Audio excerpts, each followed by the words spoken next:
Hey folks, this is Eric from TOURNA-MIX, the ultimate mix competition website. If you like mix contests, we host 2 of them every month, so there's a link in the description below. Go check it out, it's a lot of fun.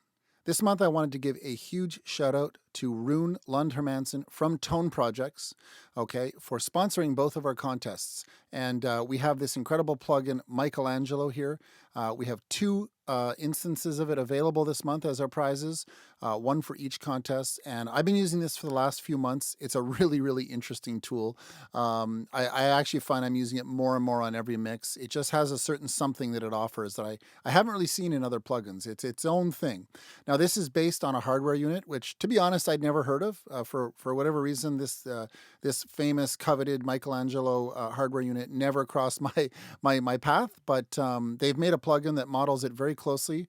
And while I can't compare it to the original, I can say that this thing sounds great. So again, huge shout out to Tone Projects. Thank you guys so much. Let's dive into this plugin.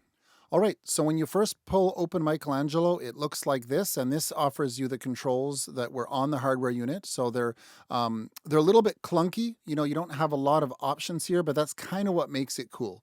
And that's what makes hardware in general cool, is you don't have an infinite amount of options. But let's be honest, in today's, mixing climate, we need more control. And, especially in mastering, we need more control. And of course, they have cleverly added a bunch of modern features here, which we'll take a look at. This stuff is powerful. When I first got this plugin, I was a little intimidated by all these bells and whistles, but it's actually really not that hard to understand, and we're going to look at everything today in detail. But this really takes the plugin to the next level. But let's just start with the main set of controls here. All right, so Michelangelo is an EQ plugin, and we can see that we have 4 bands, low, mid, high, and air. But it's also a saturation plugin, and you can see on the left here we have an aggression knob, which is basically our master drive, okay? So the 4-band EQ is fairly self-explanatory. We can boost or attenuate any one of them. And we have selectable frequencies. You can see the low band, you can go between 80 and 150. Then the other bands are a little more vague. We can go from flat to full, which we don't quite know what that means, but we will actually reveal what that means in a second. But yeah, we have selectable frequency points. Now, one thing to note on the air band, it has an on and off switch. When it's in the off position, it's actually not off, okay? It's a little bit confusing. This tripped me up at first. When it's on, essentially, this is a high shelf that can boost or attenuate like the really high frequencies. I think it starts around 12K. When you turn it off, you're not turning the actual band off, you're just shifting where the high shelf starts. So when it's in its off position, I believe this starts around 9K. Okay, so just be aware of that. This is a frequency selectable kind of thing, not an on and off switch. All right, and then we have a very, very handy trim knob. Although, to be honest, I've never actually had to use this because rather than trying to level match, manually, they have an auto gain feature, which I just leave engaged. By turning this on, when you mess around with any of the controls, especially the aggression control, which will add a lot of volume to your signal, this will auto gain it, okay? Now, there's another way to level match, which is using this match button down here, which I'm going to come back to in a second. But for the most part, if you just leave auto gain on, you'll never have to worry about, whether your ears are being fooled by volume. It does a very, very good job of balancing things in real time, like as you're controlling the various different, pushing up lows, whatever it is that you're doing, it will balance for you. So that is a godsend, okay? So let's actually just start by investigating these EQ points here. And I'm going to drop down the advanced controls temporarily here because this is where we're going to kind of reveal what these frequency points mean. So I've got a drum bus here, or a drum set. Let's just have a quick listen to that. Okay, so I'm going to work with this source material for most of the video. We might get to some other stuff later, but this is a drum bus is a nice way of showing off a plugin because it has a pretty wide frequency range. Okay, so let's take a look at these bands. Now, once the advanced controls are revealed, if we hover over the frequency knob, and you'll notice there's one for each band, right? Then we can actually see what the frequency point is. So I'm not quite sure why this is, but when this is set to 150, this is saying that it's about 85 hertz. So I can only imagine that this is because the hardware unit was never really fully accurate, and so 150 was never really 150. But either way, this is saying that we are centered around 85 hertz. If we shift down to 80, now when we hover over this, we're at about 52 hertz. Now, the same for the other bands like full. Well, what does that mean? Well, full means about 700 hertz. Flat is down around 187. And it's the same for the other ones. As I was mentioning earlier with the airband, when it's on, our frequency point is around 12K. And when it's off, it's actually still on, but now it's around 9K, okay? Now, the cool thing, and this is what makes the plugin far more, modern and adjustable, is the fact that we can sweep these frequencies. So if you're not happy with, let's say you've cut some mid and it was set to 700 hertz. If you want to move that around, you can. You can go all the way up to whatever the max is here, almost 3K, and all the way down to super low around 175. So this makes the plugin a lot more flexible, right? And a lot more modern. So that's really, really cool. So that kind of shows you a little bit more what's happening behind the scenes here on these bands. Although I don't really know, I used the plugin for a month at least without even using any of these controls. I had no idea what sharp meant or what smooth meant. I just used my ears. That's also a perfectly valid way of approaching this thing. All right, so that is the frequency points. And let's just hear this in action a little bit here. Like I'll just sort of play with the EQ a bit on this drums. And maybe what I'll do is just hide these for now. So here's the raw kit. Sounds great. But we could add some high end. Okay, so that's the really high frequencies. So if I turn the plugin off, it just gets a bit darker. Okay, if we move to off, it's gonna start the down around 9K. Okay, so you can hear there is a difference. Okay, so that's the air band. Then we've got our high band. Okay, on smooth or sharp. And the sharp is basically starts the high shelf a little lower. So this is everything above 1K, I think. I'll just double check. When it's set to sharp, yeah, everything around 1K and up is being boosted. And on smooth, we're at about 3K. So it starts a little higher. Very smooth sounding though, right? Like that's cranked to the max. And I mean, I don't know that could work in context. Here's off. Right, kind of boxy and darker. And that perks it right up. Maybe a little much, but that's okay. Maybe we'd end up around here, Or the smooth might sound better. Okay. And then we can play with the mid band, like maybe you want to cut some boxiness. So let me just sort of boost this all the way up. That's the full, about 700 hertz. And that's, to me, that doesn't sound boxy down in that range. That sounds more boomy. So let's say we wanted to really gut this drum kit and make it sound really modern. Maybe we would go back to this one and cut a bunch. Actually, let's sweep around first. Let's actually just go in here and find a frequency that sounds the boxiest.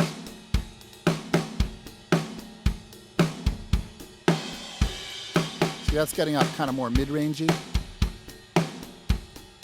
Somewhere around there. So we could cut this.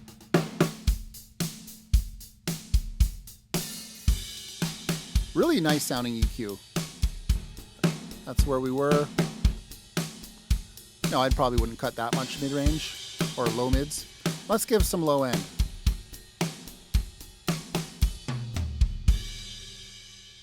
Now you notice that, the level matching is done for us.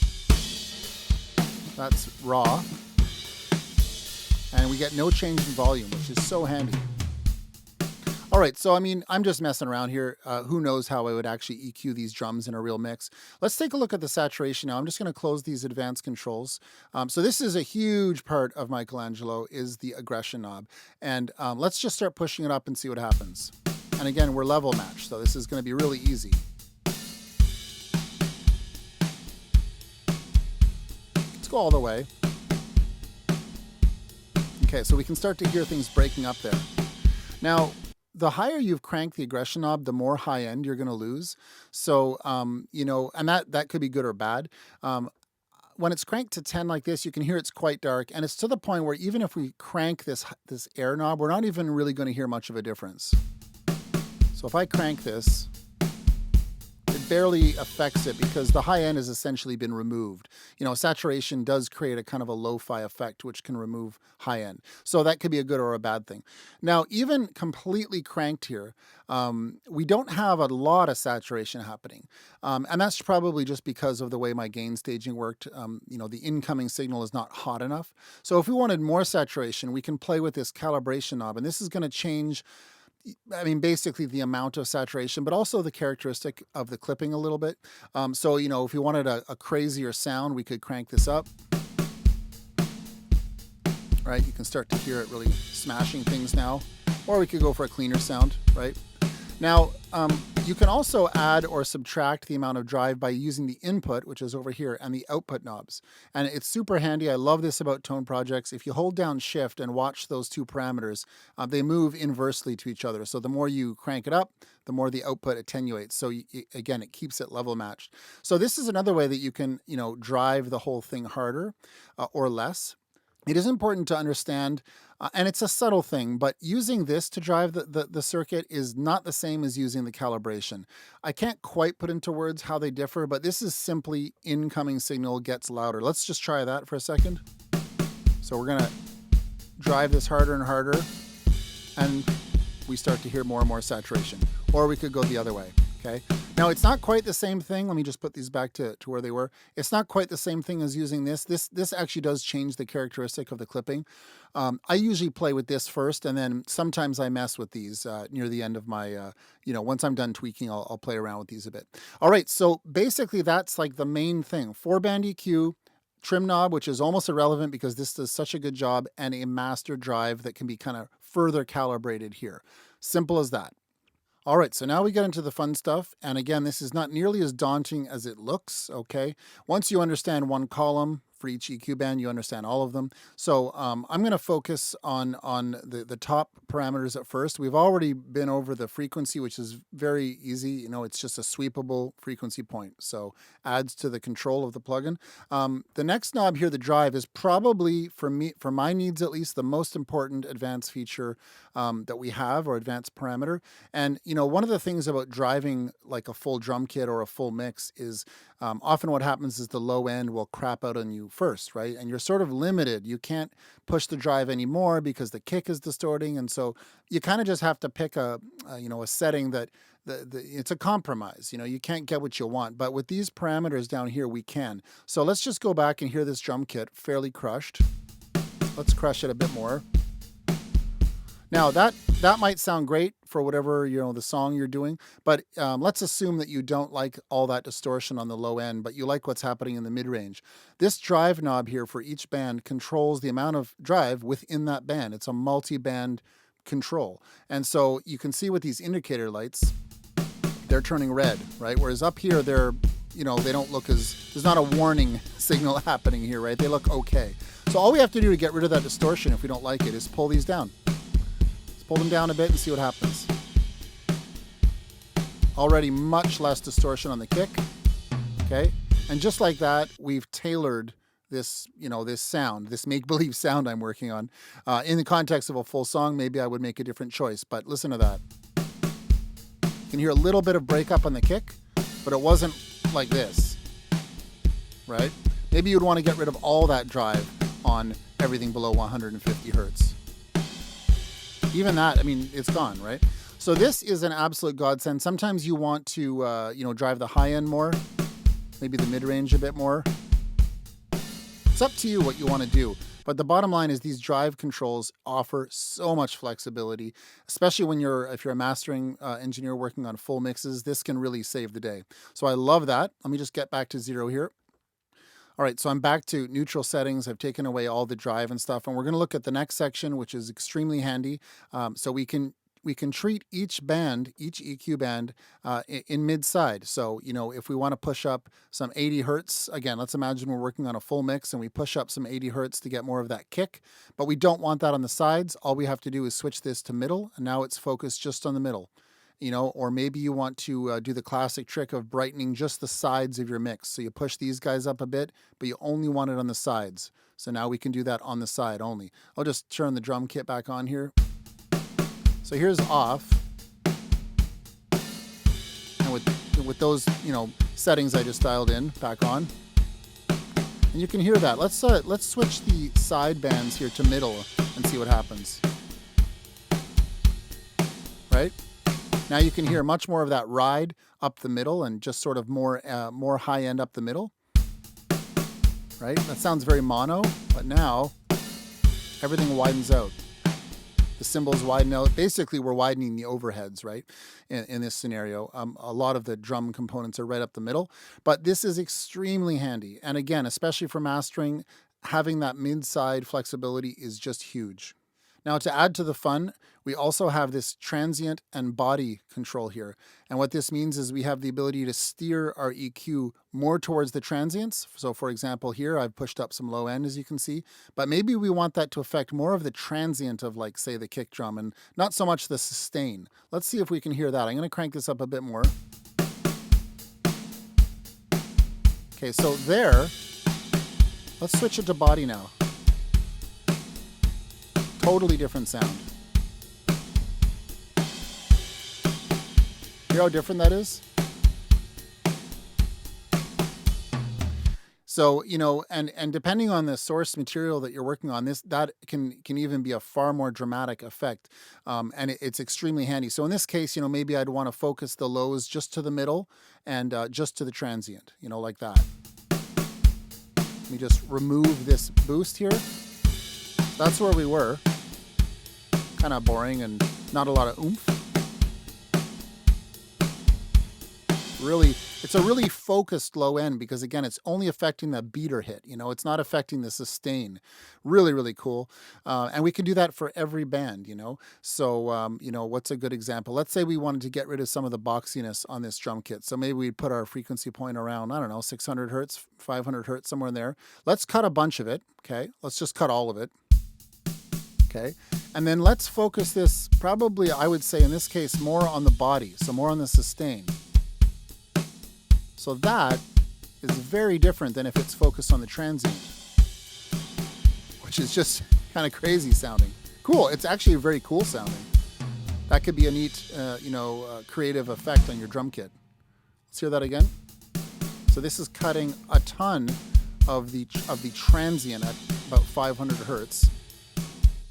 And that's like completely different. So you can see how powerful this is, you know, either for fixing technical issues with your EQ, you know, or creative effects. Here it is back in the middle. Amazing. And again, this is for every band. So, you know, this leads to a whole new world of possibilities, especially compared to the hardware unit, which, again, I've never used, but you can imagine how much more limited it was.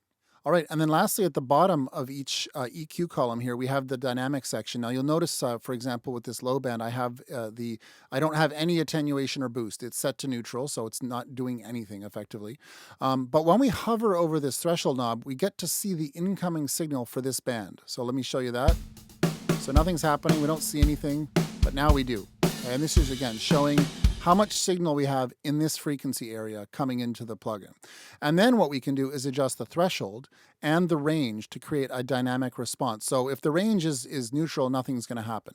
If we set a negative value, now it's going to be a dynamic cutting kind of a thing. And if it's positive, it'll be a dynamic boosting. So let me put it back to negative here. And now when we adjust the threshold, you can see our incoming signal here. Now, so nothing's happening right now, but the minute we adjust the threshold so that our signal crosses it, you can see now it's crossing the threshold. Now up here, you can see a dynamic response, okay?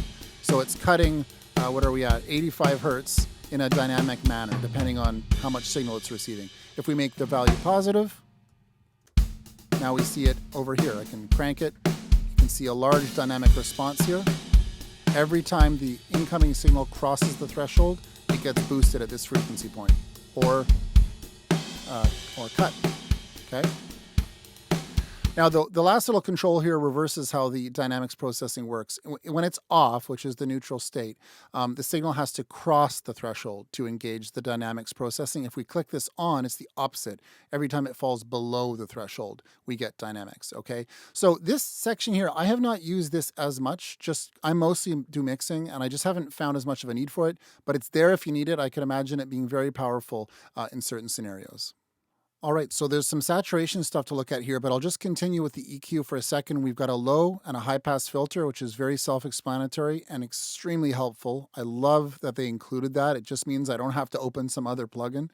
And then we've actually got 2 additional EQ bands. This doesn't look like much over here, but these are 2 full-blown EQ bands, very handy because a lot of times you'll be playing with these kind of broader brushstrokes moves, and then you need a little more fine tuning. And, in a situation where you might have to open, Pro Q3 or some other EQ, you don't have to because you've got these 2 additional bands. Super handy. So if I play the drums here, we've got a gain control. Let me just crank it. Okay, so that sounds kind of boxy, so maybe we would cut that. Right? So that's, let me engage the auto gain here. So off. Right, so we can do that, and then of course we can shift either of these 2 to the sides or to the middle, like on the other bands we already looked over. We've got the same control here for body or transient, and we've got the same dynamics control.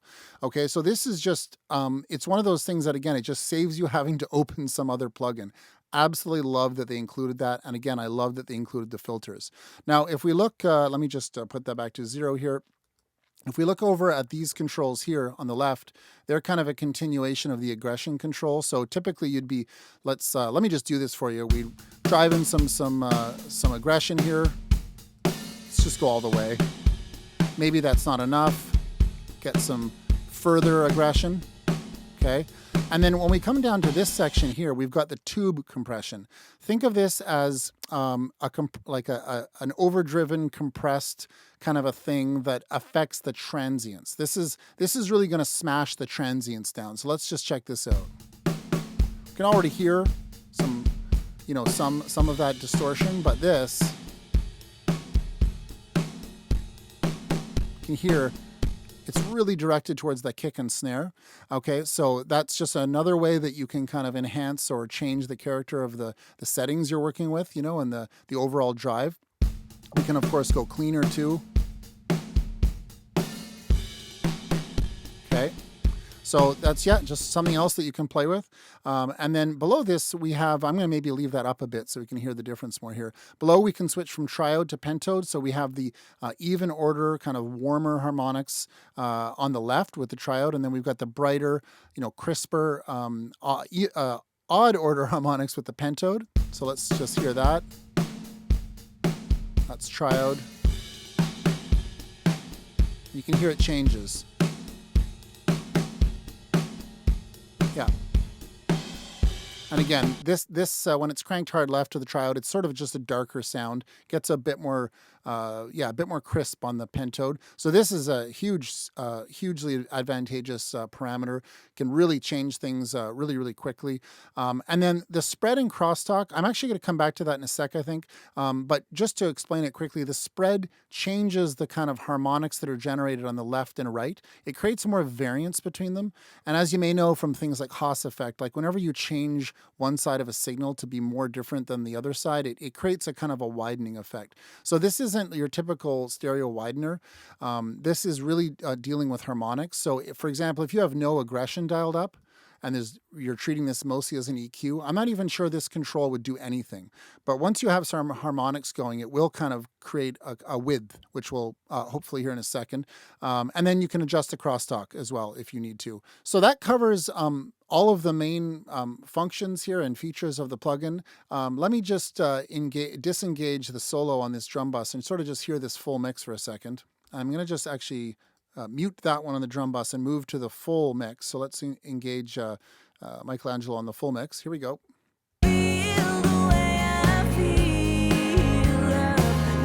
So by the way, when I say full mix, I actually haven't done anything yet. It looks like I was messing around with the lead vocal. Let me mute all processing on that. So all I really have is reverb on the lead vocal and some phase correction. So this is actually completely raw. I also have some samples that I brought in. So this is the raw mix, essentially.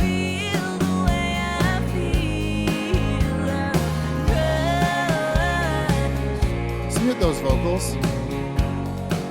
All right, so, let's just sort of play around here. Let's give it some high end.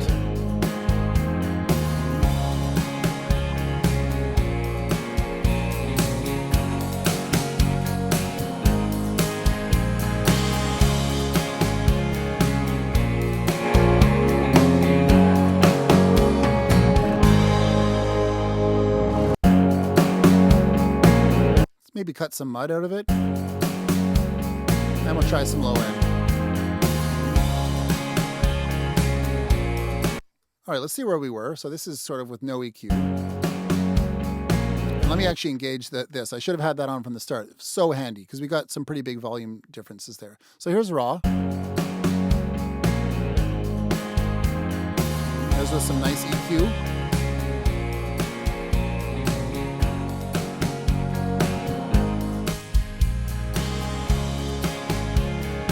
All right, let's try saturating this a bit.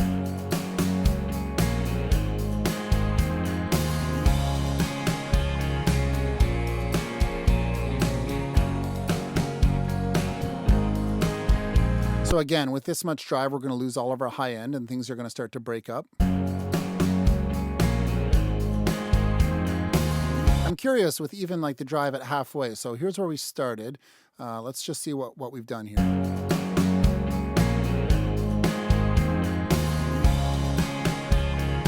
It's nice.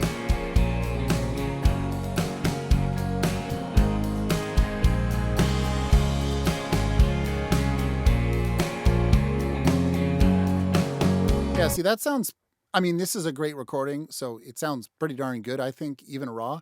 But it sounds kind of muddy and garbled raw. Here it is raw again.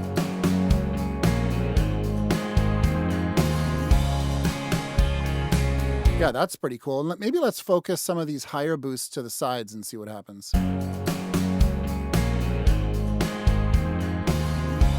we'll make this middle boost down the middle.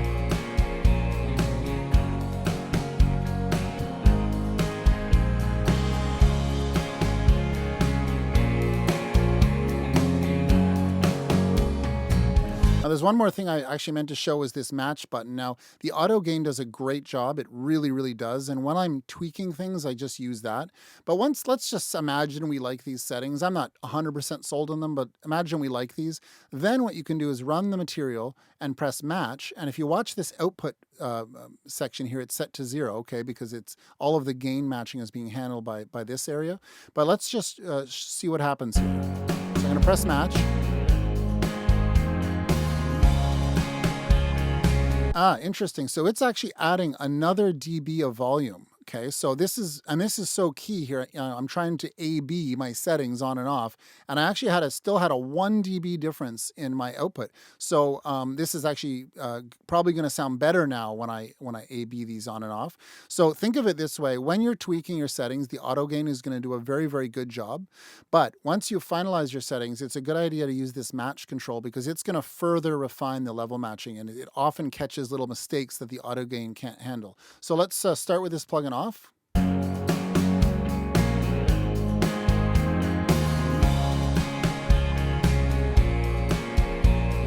Yeah, so now that it's level match, I can hear that I think there was too much low end happening. Now I am on headphones that I normally have SonarWorks calibration on, and I don't have that on, so I'm a little lost right now, but let's continue to play with this a bit. And hit match again. Okay, let's turn it off.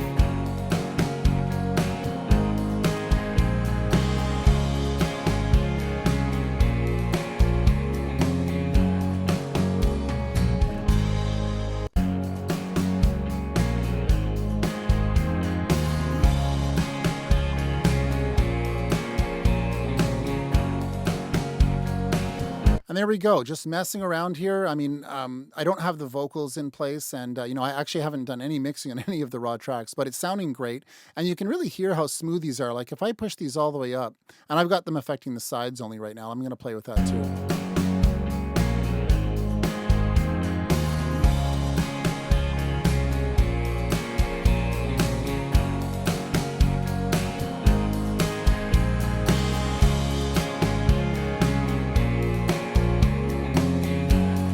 Yeah, so now we're starting to get somewhere where I feel like there's a very clear improvement in the sound. It just sort of perks things up, but it's so smooth, And I haven't even gotten into playing with all this other stuff. Let's try the spread control in this mix. Huh.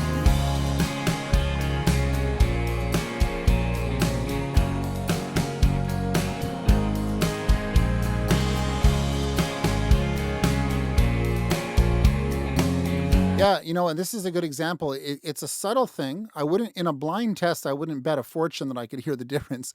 But with those guitars on the side, there's such sort of a loud guitar mix tickling the sides there. I can hear a widening effect with this spread. So let's go back to neutral. That's actually really cool. Let's try the crosstalk.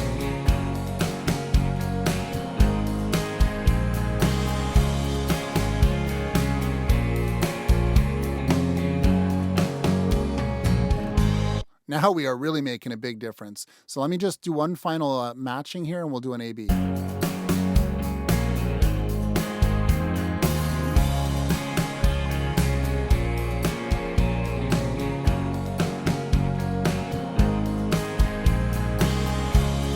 Wow, that sounds great. And you can see here some of the drive sections are getting hit a little hard. Just a bit. I don't hear any distortion that I don't like, so I'm okay with that. But if you were, unhappy with that, we could, again, just lower the drive for this band. Super handy. Let's try driving the high end more.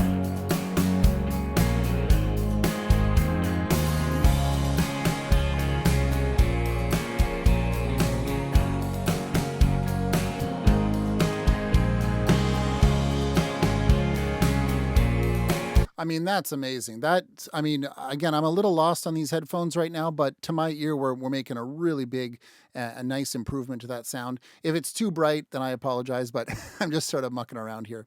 So that is Michelangelo from Tone Projects. One final thanks to Rune, who's the owner of Tone Projects, for helping us out this month, sponsoring our contest. It's super exciting. I am loving this plugin.